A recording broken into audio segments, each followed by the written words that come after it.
Hello everyone, this is Ghanshyam Kumar. Welcome back once more on my YouTube channel G for Grammar with Ghanshyam Kumar. Dear student, as you know that we have completed present continuous tense in our last video. Today we will discuss about the next chapter, that is present perfect tense. जो पिछले class में हम लोग चर्चा करते समय ये हम बाउंस हो गया था कि हम अगले क्लास में प्रेजेंट परफेक्ट कंटिन्यूअस टेंस पढ़ेंगे, लेकिन उससे पहले प्रेजेंट परफेक्ट टेंस जो कि हम बोल रहे थे या यूँ कहें कि याद नहीं था, तो हमने यूँ ही स्लिप ऑफ माई माइंड हो गया या फिर टंग भी कह सकते हैं कि हमने प्रेजेंट परफेक्ट कंटिन्यूअस टेंस के बारे में चर्चा करने के बारे में बोला। लेकिन उससे पहले हम चर्चा करेंगे किसका? प्रेजेंट परफेक्ट टेंस का। अगर प्रेजेंट परफेक्ट टेंस की बात करें बच्चों, जैसा कि मैंने यहाँ लिखा हुआ है, अगर इसकी हम पहचान की बात करते हैं, किसकी पहचान, चूँकि हम बात पढ़ रहे हैं तो it is very important to know about the recognization of the sentence tense. तो आप पाते हैं कि ऐसे वाक्य जिनकी क्रिया के अंत में चुका, चूँकि, चूँकि इन सब के साथ है जुड़ा हुआ मिल जाए, ठीक है, इन सब के साथ है जुड़ा हुआ मिल जाए। जैसे अगर मैं कहूँ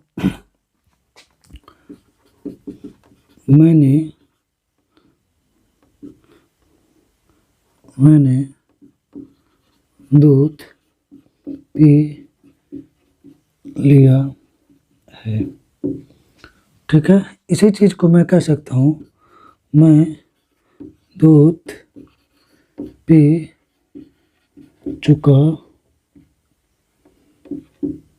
हूँ, ठीक है बच्चों। तो आप ध्यान दीजिएगा, यहाँ जो आपको चुका मिल रहा है इसमें आ का मात्रा आपको चुकी में हम देखेंगे ई की मात्रा, चुके में देखें तो ए का मात्रा इन सब के साथ है।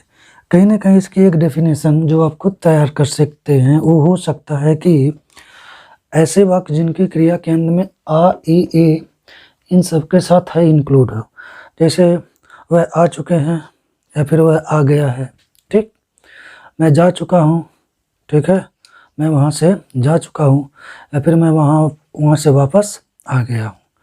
तो ऐसे ही वर्ड आपको मिलेंगे जो प्रेजेंट परफेक्ट टेंस होंगे। बच्चों प्रेजेंट परफेक्ट टेंस को हम यूँ ही कह सकते हैं कि जो काम वर्तमान समय में अभी अभी घटित हुआ हो या फिर अभी अभी हुआ हो।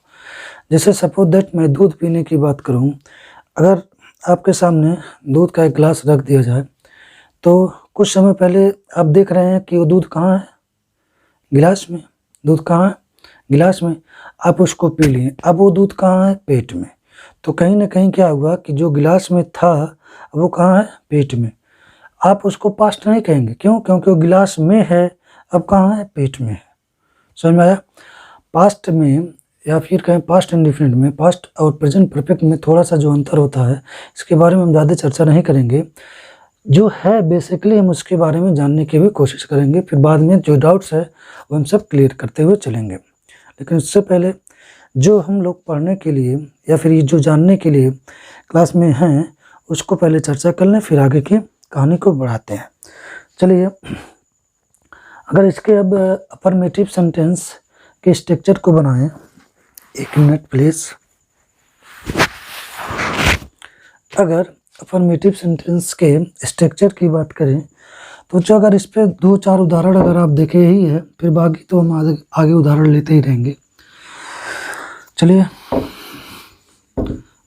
अगर इसके पहचान तो आप जान ही चुके हैं, एक बार और सुनिए। ऐसे वाक्य जिनकी क्रिया के अंत में चुका, चुके, चुके के साथ है या फिर आइए, जैसे मैं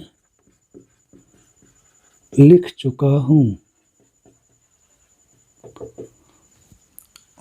मैं लिख चुका हूँ, तो आइए पे वाक्य खत्म।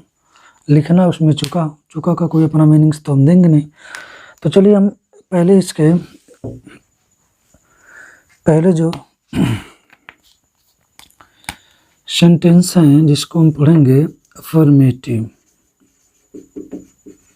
क्या पढ़ेंगे? अफर्मेटिव सेंटेंस, हम इसके स्ट्रक्चर की बात कर लें बच्चों, किसके स्ट्रक्चर की, तो सब्जेक्ट प्लस, बच्चों इसका भी अपने आप में हेल्पिंग वर्ब नहीं होता है, इसका भी अगर देखा जाए तो खुद का कोई हेल्पिंग वर्ब नहीं होता है।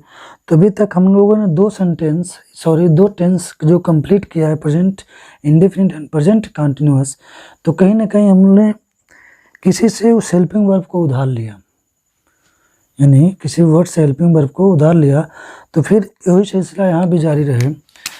अगर मैं बात करूँ हैव की, किसकी, हैव की, तो हम चलते हैं हैव से जब उधार लेने बच्चों, तो इसके first form have, second form had, third form भी क्या होता है, हैड, थर्ड फॉर्म भी क्या होता है, हैड। बच्चों यहाँ जो ये उधार वाली बात कर रहा हूँ प्रत्येक टेंस में, इसको आप जरूर कहीं नोट्स करें और आगे आप देखेंगे किस प्रकार से यह पास्ट में भी हमारी हेल्प करता है।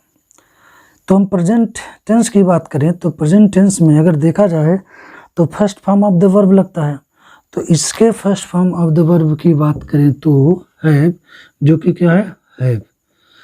तो इसके साथ हैज भी आता है, क्या आता है, हैज भी। तो हैव और हैज इसके फर्स्ट फॉर्म है, सेकंड फॉर्म क्या है, हैड, थर्ड फॉर्म भी क्या है, हैड। समझ में आया बच्चों मैं क्या कह रहा हूँ। तो प्रेजेंट परफेक्ट टेंस होने के कारण हम, यानी प्रेजेंट टेंस की बात करें, प्रेजेंट टेंस होने के कारण हम first form of the verb के पास जाएंगे। तो हम यहाँ जो लेंगे हेल्पिंग वर्ब, उससे बारो करेंगे, उधार लेंगे, वहाँ हम लिखेंगे हैव, क्या लिखेंगे, हैव या फिर हैज़। बच्चों हैव और हैज़ क्यों, सिंगुलर के साथ हैज़, प्लूरल के साथ हैव। समझ में आया बच्चों। उसके साथ जो लोग पहले क्लास, यानी पहला वीडियो, टेंस का जो पहला वीडियो हम लोग पढ़ चुके हैं, जिन लोगों ने नहीं देखा है पहले वो शुरू से देखें। मैंने लिखा है परफेक्ट टेंस में वर्ब की थर्ड फॉर्म, जो मेन वर्ब होता है उसकी थर्ड फॉर्म का प्रयोग करते हैं, लेकिन इसका तो अपना कोई हेल्पिंग वर्ब तो है नहीं।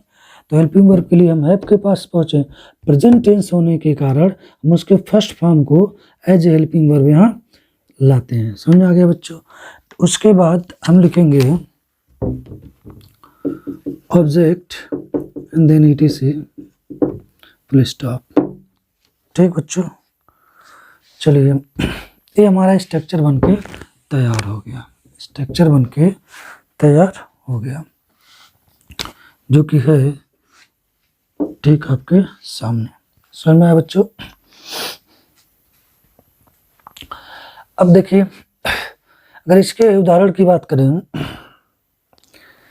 तो अगर मैं कहूँ तो हम लिख सकते हैं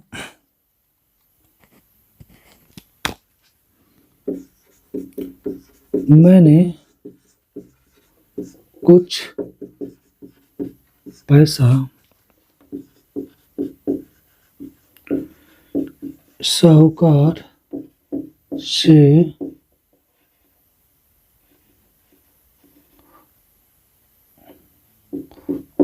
उधार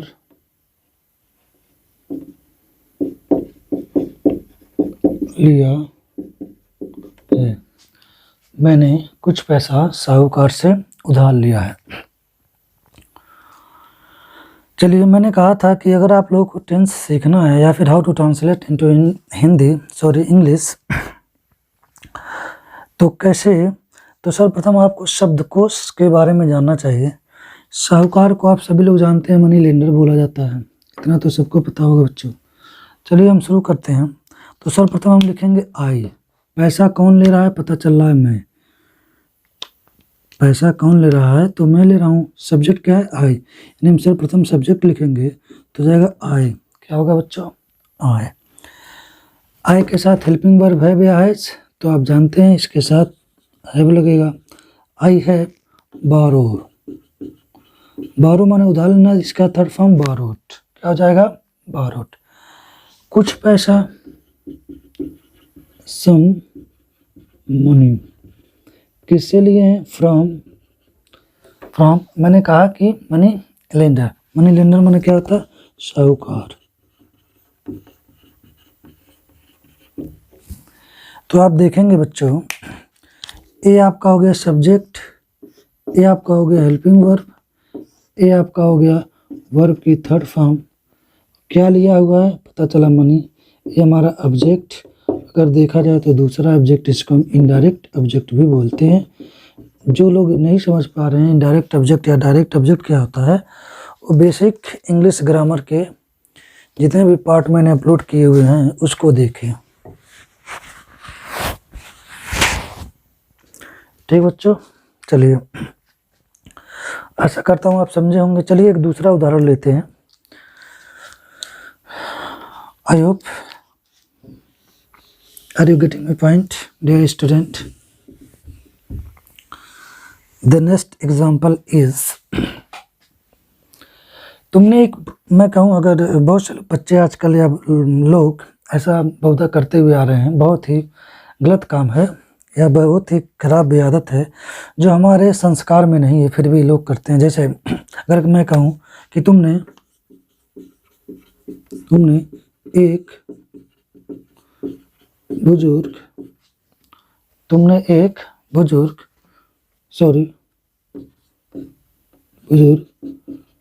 आदमी का, कल मैंने एक शब्द बोला था आप लोगों को, मजाक उड़ाना, या तुमने एक बुजुर्ग आदमी का मजाक उड़ाया, या फिर तुमने एक बुजुर्ग आदमी के साथ, में भी लिख सकते हैं, के साथ मजाक किया है। मान लीजिए बुजुर्ग आदमी कोई ऐसा है जो हमेशा आपको श्राप दे, तो कहेगा रे मूर्ख बालक, तूने बुजुर्ग आदमी के साथ मजाक किया है, जब मैं तुम्हें श्राप देता हूँ एक दिन आएगा लोग तेरा भी मजाक उड़ाएंगे। ऐसा है नहीं, बुजुर्ग तो सबको होना है, फिर भी वी शुड नोटिस और elders specially an old man. चलिए, वाकई में बच्चों हमें कभी भी ऐसे बड़े बुजुर्ग का मजाक नहीं उड़ाना चाहिए और उनके साथ मजाक नहीं करना चाहिए। तुमने एक बुजुर्ग आदमी के साथ मजाक किया है, ठीक, या किस्मत ने मेरे साथ मजाक किया है। बहुत से लोग ऐसे बोलते हैं, किस्मत ने मेरे साथ मजाक किया है। अभी हम उसको अगले उदाहरण में ले लेंगे, पहले हम इसको देखते हैं। किसने मजाक किया है, पता चला तुमने, यू हैव। आपको सब्जेक्ट हेल्पिंग वर्ब भूलना नहीं है बच्चों। मजाक करना का होता है कट ए जोक। ऐसे बच्चे जो यूपी बोर्ड के 9th क्लास को पढ़े होंगे तो उसमें Gandhi ji and the coffee drinker एक लेसन है, कट ए जोक, उसमें लिखा हुआ है कट ए जोक मतलब होता है मजाक करना। और कट की थर्ड फॉर्म होती है कट। समझा बच्चों, किसके साथ किया है, विद एन ओल्ड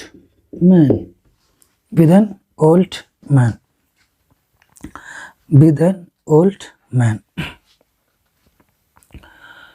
तो आप देखेंगे, समझने की कोशिश करेंगे। हमने पहले क्या लिखा, सब्जेक्ट, हेल्पिंग वर्ब, ये आपका मेन वर्ब, ये आपका हो गया ऑब्जेक्ट जो भी लास्ट में था। समझ में आ गया। आशा करता हूँ बच्चों कि आपको जो मैं समझा रहा हूँ समझ में आ रहा होगा। चलिए हम छोटे छोटे कुछ वाक्य ले लेते हैं। कभी कभी क्या होता है, घर पे हम कार्य कर रहे होते हैं तो कुछ काम गलत हो जाता है। गलत मतलब क्या, हम लोग गलती कर देते हैं। गलती एक ही, हमें जिस तरह से उस काम को करना चाहिए था हम उस प्रकार से उस काम को नहीं कर पाते हैं, उसमें कुछ ना कुछ त्रुटियां हो जाती हैं। तो जब कोई पूछता है हु हैव डन इट, यानी इसे किसने किया है, तो जो गलती किया रहता है वो डरता है। लास्ट में कोई कहता है कि पिंकू ने किया है। क्यों पिंकू जो है हर काम में पहले ही करता है, परिणाम से नहीं घबराता, क्योंकि ये सीखा है कि पहले गलती करो फिर सुधार करो, वही आपका अच्छा रिजल्ट देगा। तो पिंकू भीड़ जाता है काम करने, तो आज पिंकू टपाक दे कूद पड़ा, बोला मैंने किया है।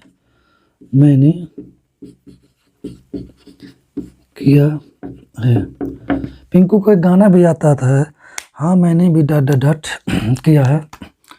तो पिंकू तो खेल में, गीत में अंग्रेजी सीखता है। क्यों, चलिए मैंने किया है, तो मैंने के लिए अगर मैं लिखूं हेल्पिंग वर्ब हो गया have, do, did, done, I have done. कोई काम हो इसे मैंने किया है तो लास्ट में आप इट जोड़ सकते हैं, लेकिन वर्ड कितना है, मैंने किया है, तो आप सिर्फ इतना लिखिए I have done, I have done. यहाँ भी देखिए किया में आ गया, डेफिनेशन आप जानते हैं, आ ये पे वाक्य समाप्त हो तो प्रेजेंट परफेक्ट टेंस। बच्चों आपको समझ में आ रहा होगा जो मैं समझाना चाह रहा हूँ या समझाने की कोशिश कर रहा हूँ। अब क्या होता है कि बहुत से बच्चे बहुत शरारती होते हैं, तो खेतों में या किसी के बगीचे में जाएंगे, कुछ न कुछ फूल पौधे तोड़ते हैं या उखाड़ के फेंक देते हैं। अगर मैं कहूँ शिकायत करने, आज माली मेरे घर आया, उसने पूछा पिंकू कहाँ, मैंने कहा क्या हुआ, उसने कहा पिंकू ने आज थोड़े पौधे बगीचे से उखाड़े हैं और मैं उसे पनिश करूंगा, दंड दूंगा। मैंने कहा ठीक है, पिंकू तो अभी है नहीं, आएगा, मैं उसको समझाऊंगा, दिस इज नॉट फेयर। तो उदाहरण हम लेते हैं, तुमने, पिंकू आया, मैंने पिंकू से पूछा तुमने थोड़े से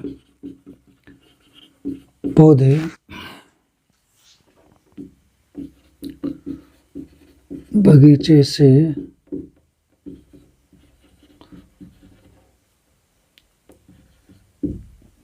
उखाड़े हैं। मैं उससे पूछता क्या तुमने थोड़े से पौधे बगीचे से उखाड़े, या फिर क्या तुमने पौधे बगीचे से उखाड़े हैं। अगर उखाड़ा है तो बोलेगा यस मैंने थोड़े से पौधे, ज़्यादा नहीं, पूरा बगीचा नहीं लाया हो, थोड़ा सा बोल सकता है, अपना तरीका है उसके बोलने का। तो ये भी बोल सकता है हाँ मैंने थोड़ा सा पौधा बगीचे से उखाड़ा हुआ है। मैंने पूछा तुमने थोड़े से पौधे बगीचे से उखाड़े, क्या तुमने थोड़े से पौधे बगीचे से उखाड़े हैं।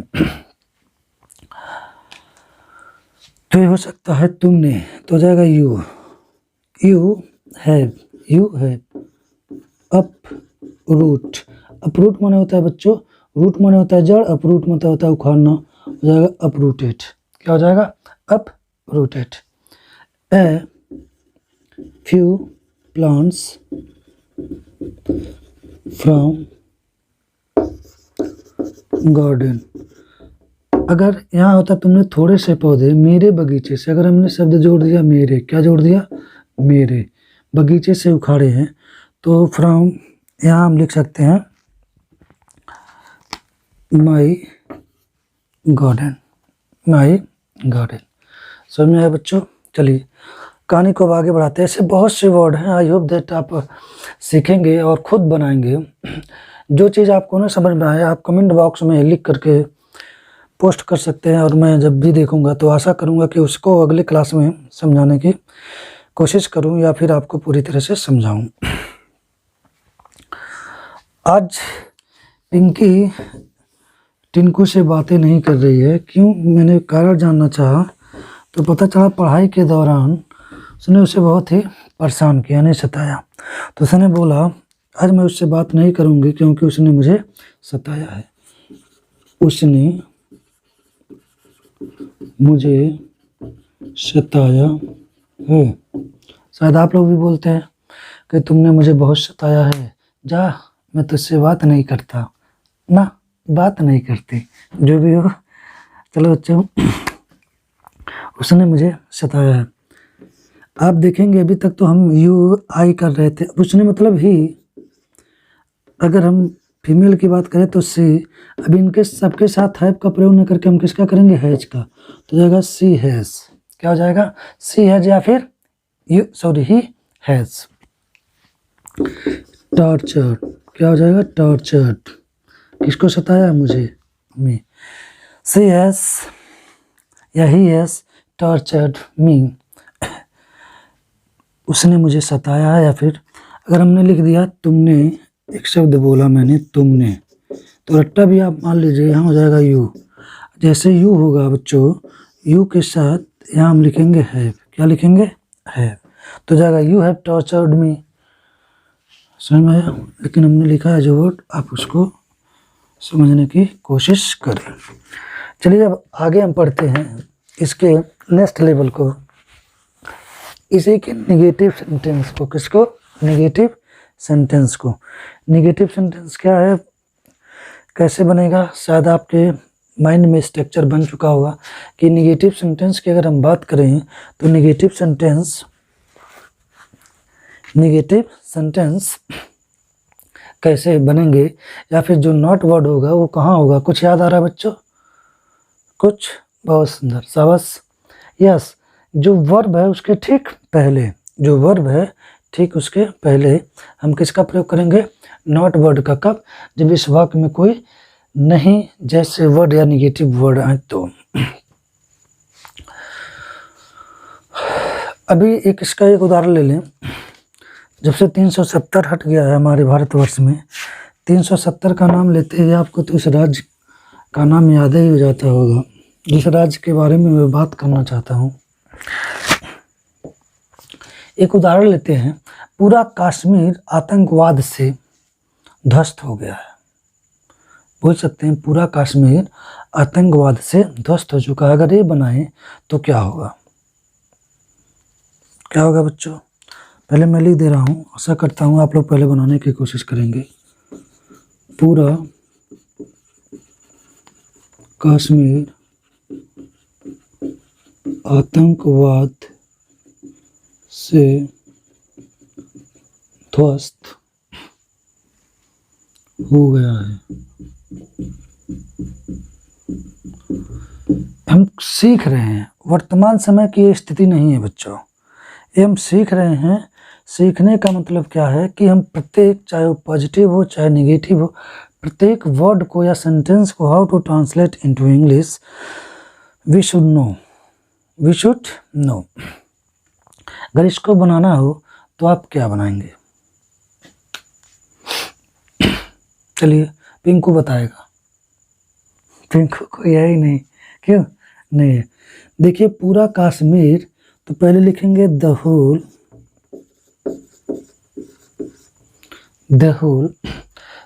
Of Kashmir, the whole of Kashmir. Kashmir तो पूरे, अगर भारतवर्ष में देखा जाए 10-5 है, क्यों नहीं। कश्मीर एक और एक ही राज्य है, इसके लिए लगेगा has. The whole of Kashmir has,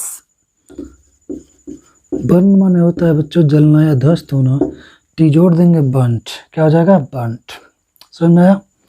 किसमें बंट, किसके माने ध्वस्त होना होता है, बताओ किसके माने ध्वस्त होना होता है। बहुत सही।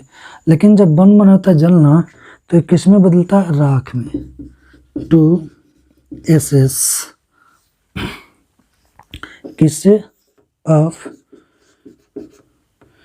टेररिज्म। टेररिज्म मतलब क्या होता है बच्चों, आतंकवाद। समझ में आया बच्चों, टेररिज्म। सॉरी मीनिंग्स आप देख लीजिए बच्चों यहाँ पे। टेररिज्म, समझ में आया। The whole of Kashmir has burn to ashes of terrorism. ये अटल सत्य रहा है।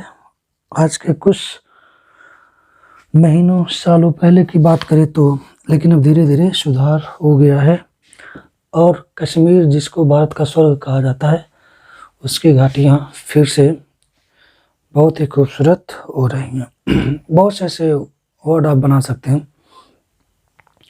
अब हम आते हैं इसके निगेटिव सेंटेंस में। किसमें, निगेटिव सेंटेंस में।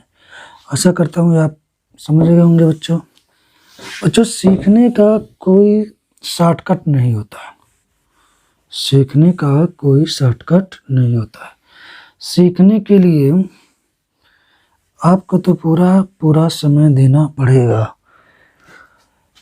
ना ही आप 1 महीने में अंग्रेजी, जो इंग्लिश लिटरेचर या फिर इंग्लिश लैंग्वेज है, इसको सीख सकते हैं।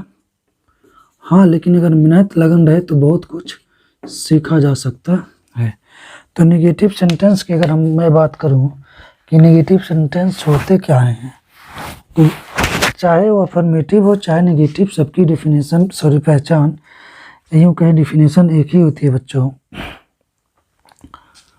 लेकिन निगेटिव सेंटेंस के स्ट्रक्चर की बात मैं यहाँ करूँ तो सब्जेक्ट प्लस हैव या हैज, ठीक वर्ब से पहले नॉट, क्या लिखेंगे, नॉट।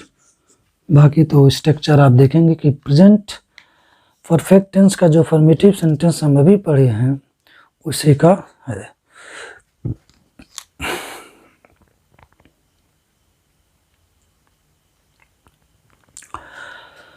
चलिए इसके उदाहरण की बात करते हैं। तो एडमिशन के समय क्या होता है, बहुत से बच्चे ऐसे आते हैं जो बहुत कमज़ोर होते हैं, विद्यालय में प्रवेश पाना चाहते हैं, टेस्ट एग्ज़ाम देते हैं, उसमें क्वालिफाई नहीं हो पाते हैं, तो कहीं ना कहीं उनके पिताजी आते हैं या बताया जाता है चलो पापा को लेके आओ, फिर चर्चा करेंगे एक बार और तुमको चांस देंगे।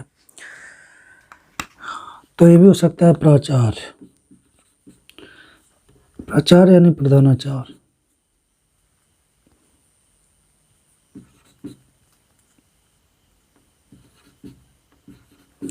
प्रधानाचार्य ने पालक। अच्छा बच्चों, पालक मतलब क्या होता है, खाने वाला पालक नहीं, पालने वाला यानी गार्जियन जिसको बोलते हैं। प्रधानाचार्य ने पालक, इसी को अभिभावक भी बोलते हैं, अभिभावक से बात नहीं की है। अगर हम इसकी बात करें तो आप देखेंगे कि लास्ट में आ ई ए के साथ यहाँ पे आ गया है। अगर हम इसको बनाएं, इसका अनुवाद करें तो बच्चों क्या होगा,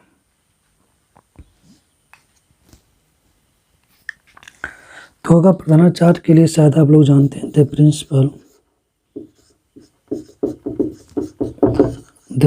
प्रिंसिपल हैज नॉट टॉक्ड। किससे बात करना था उनको, गार्जियन से।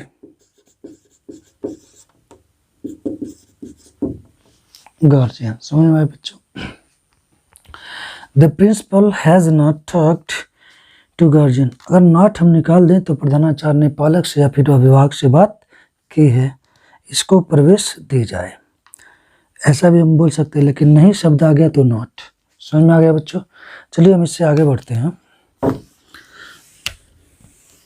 और अगर दूसरे उदाहरण की बात किया जाए तो बहुत से उदाहरण, जैसे हम कभी कभी कुछ मीटिंग वगैरह होता है, ऐसा बार बार होता है, तो हम कुछ बातें सुनते हैं तो उसके परिप्रेक्ष में कुछ अपनी बातें, अपने विचार वहाँ प्रस्तुत करते हैं। अगर बात सहमत हो गया तो ठीक, नहीं सहमत होता तो लोग बोलते हैं उन्होंने या फिर उसने या फिर वह मेरे प्रस्ताव से सहमत नहीं हुआ।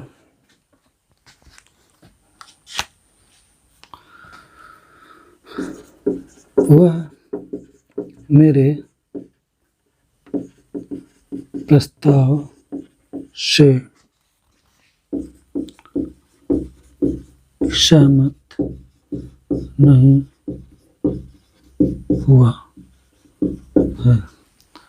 वह मेरे प्रस्ताव से सहमत नहीं हुआ है। बच्चों बहुत ही आसान है इसको सीखना। आई होप दैट आप बहुत कुछ सीख चुके हैं और इसको बना भी सकते हैं। सब्जेक्ट है हमारा ही के साथ बच्चों हैज़, बहुत सुंदर, बोलते रहिए। He has not agreed, he has not agreed to my proposal, समझ में आया बच्चों। he has not agreed my proposal। और भी ऐसे बहुत से वाक्य आप बना सकते हैं अगर कोशिश करें तो। चलिए आगे दो चार उदाहरण और लेते हैं। अधिक से अधिक उदाहरण हम सीखेंगे और आशा करूंगा कि मैं आप लोग नोट्स बनाते समय भी बहुत से ऐसे उदाहरण खुद सीखने बनाने की कोशिश करेंगे। मैंने पास्ट इंडेफिनिट टेंस नहीं पढ़ाया है, पढ़ा दिया है नहीं ना, तो हम उसी की बात कर लें। मैंने भूतकाल के बारे में कुछ नहीं बताया है। ठीक है बच्चों, अगर मैं इसकी बात करूं तो आप देखेंगे कि यहाँ पे जो आई लिखा हुआ मैंने है, उसके लिए I have not talked. Sorry, बताना के लिए हम टोल्ड भी लिख सकते हैं। अगर यहाँ बताना का सेंस हम सीखने से टॉट भी हो सकता है।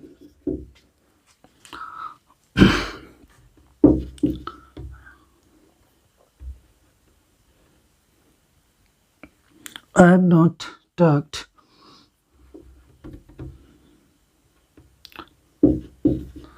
of past tense. I have not talked of past tense. मैंने past tense के बारे में नहीं पढ़ाया है या फिर नहीं बताया है। चलिए, ये हमारा नहीं था, सॉरी, इंट्रोगेटिव सेंटेंस था। उसने अपना होमवर्क यानी गृह कार्य पूरा नहीं किया है। ये भी हो सकता है उसने अपना गृह कार्य पूरा नहीं किया है। बच्चों, अगर इसको हमको बनाना हो कि उसने अपना गृह कार्य नहीं पूरा किया है, तो इसका हो जाएगा ही या फिर सी हैज नॉट completed his या फिर her homework।